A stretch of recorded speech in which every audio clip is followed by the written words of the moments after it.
Білгеніңді адамдарға айтпа, олар кедей болып қала берсін. Роберт Кийосакидің сұхбатынан үзінді. Мен саған ақша төлеген сәтте, сен жұмысшы сияқты ойлай бастайсың. Жалақы алдың ба, сол сәтте миың өшеді. Бұл тұзақ. Кәсіпкерлер ақысыз жұмыс істейді. Сен табысқа ұмтылғанда ғана оны қалай табуға болатынын ойлайсың. Мектеп жүйесі сізді жұмысшы, дәрігер немесе заңгер өз ісінің маманы болуға үйретеді. Бірақ ол сізге ақшаны дұрыс басқаруды үйретпейді. Кедей адамдар әрқашан арамызда болады, өйткені бәрі осында басталады, ойда.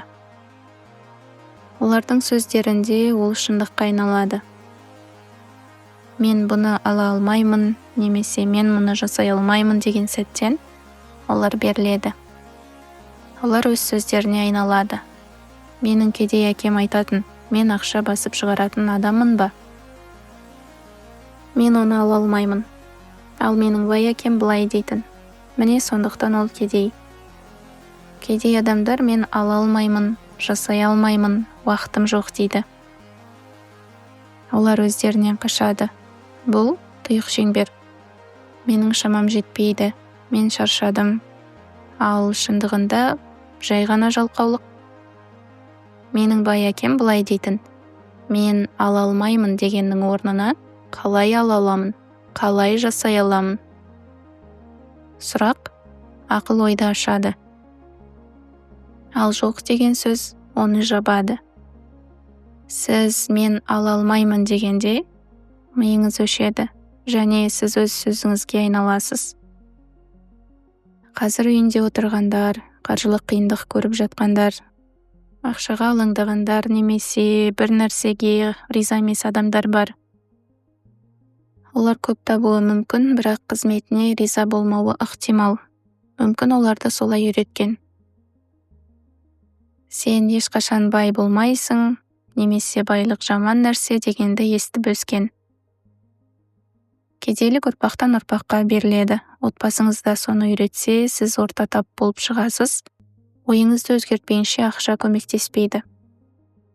Көп табатын адамдарда да сол баяғы проблемалар бар. Себебі олар кедей сияқты ойлайды. Кедей ойлау, кедей өмір. Ақша тез жоғалады. Мысалы, спортшылар миллиондар табады, бірақ олардың 65%-ы 5 жыл ішінде банкротқа ұшырайды.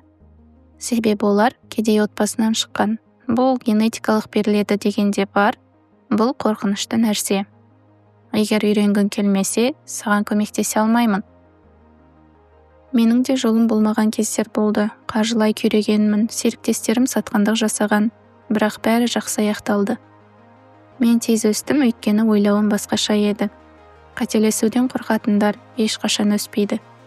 Өмірде барлығы дұрыста, бұрыста, жақсы шешімдер де, жаман шешімдер де бар. Бірақ көпшілік тек дұрыс жасағысы келеді, қателескісі келмейді. Әрқашан сенімді болғысы келеді.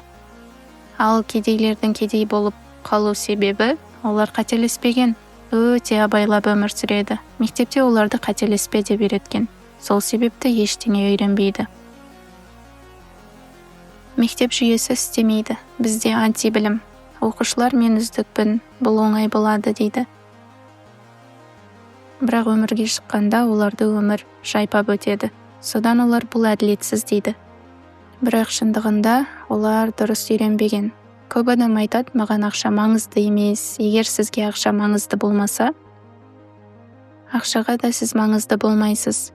Ақшаға мән бермесең, ақша да саған мән бермейді.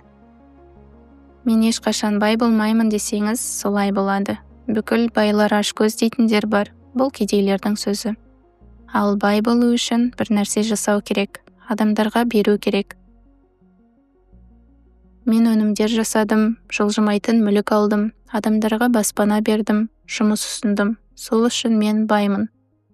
Ал ашкөздер ештеңе жасамайды, ештеңе бермейді. Эйнштейн айтқан, қиял білімнен күштірек. Білімде шектеу бар, қиялда жоқ. Білім қиялды күшейтеді, ал көпшілікте жетіспейтіні қаржылық сауаттылық.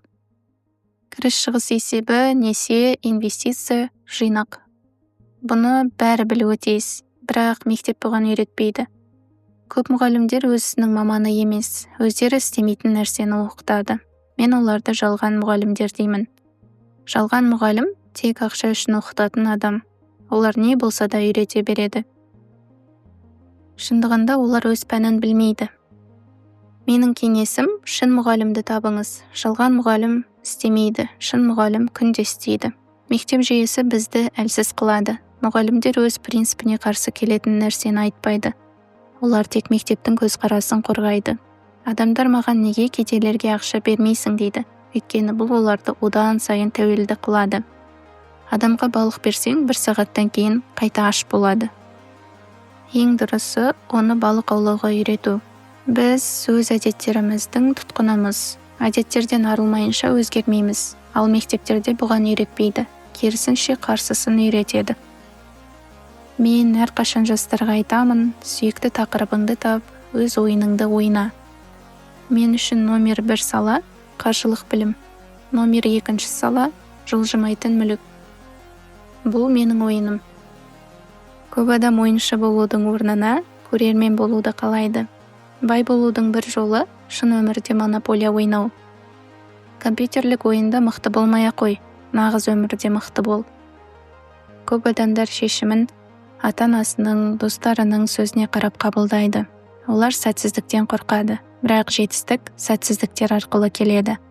Мысалы, Томас Эдисон 1000 рет сәтсіздікке ұшырады, содан кейін ғана шамды ойлап тапты.